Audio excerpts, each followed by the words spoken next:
Well, good morning, FCF. We are still in Philippians. We're in chapter 4, and we're getting right to the very end.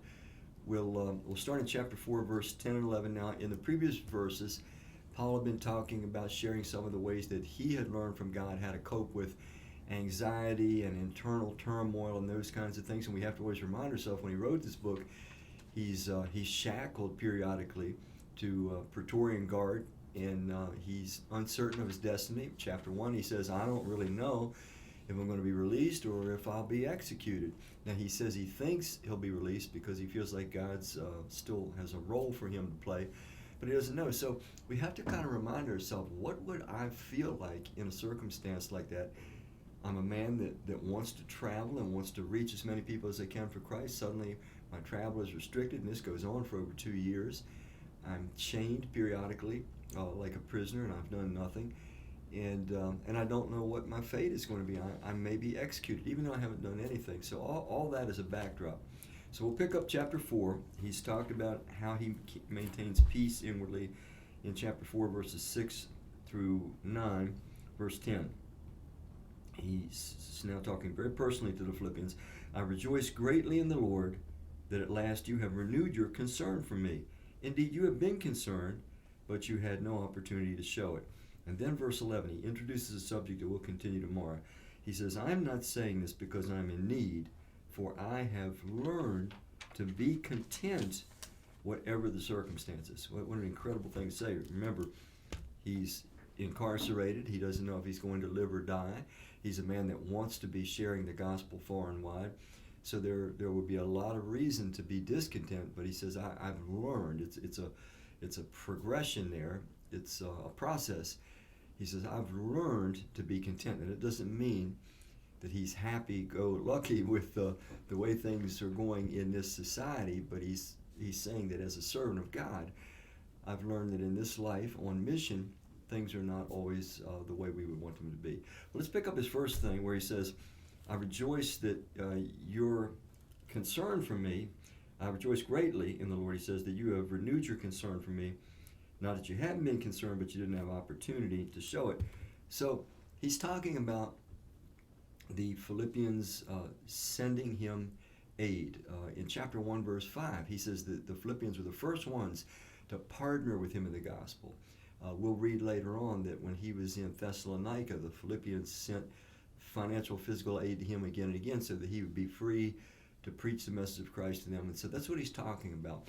But the thing that I find interesting is, from a human perspective, sometimes we can't measure what we think are inconsequential things. I know I'm terrible at this personally. It's like, okay, so he seemed genuinely moved and touched, strengthened, encouraged, cheered by the fact that they had expressed their concern for him.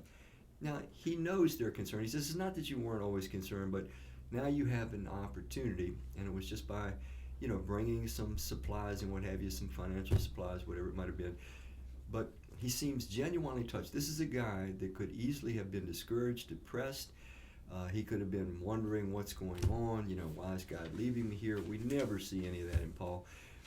But he seems genuinely touched by this small gesture. And I say all that to just say that we dare not ever minimize what the tiniest little gesture of concern for somebody, just letting someone know that we care, that we're watchful, that if they need something, we're here, we want to help. It can change a person's inner world, because we all have this propensity to feel left alone, forgotten.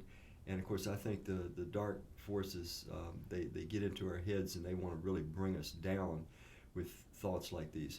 So he says, I'm really rejoicing that you guys showed your care for me. But then he gets into that last line, and it leads into tomorrow. So I'll read it again, verse 11. I'm not saying this. So he's saying, hey, I'm glad you guys are, showing some concern for me by some financial support or whatever it might have been. I'm not saying this because I am in need, for I have learned to be content whatever the circumstances. That's a remarkable statement. And he's going to unpack it and explain it better in verses to come. But let's just pause there for a minute. This is a man, he's incarcerated, he doesn't know if he's going to live or die for sure. He certainly wouldn't have been living in the lap of luxury by any means. And he's saying, I've learned, whatever circumstance I'm in, to be content.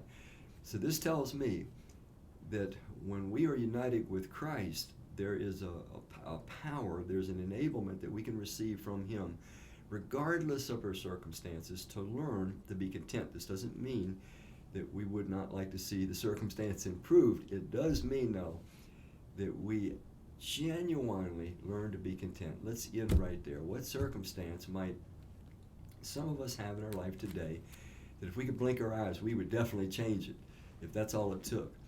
But we can't change it. We can't change it now, and maybe we're not even sure that we can ever change it. Can we find what Paul found, grace in Christ, strength through Christ, to be content in any and every situation? We'll pick that thought up again tomorrow. Thank you.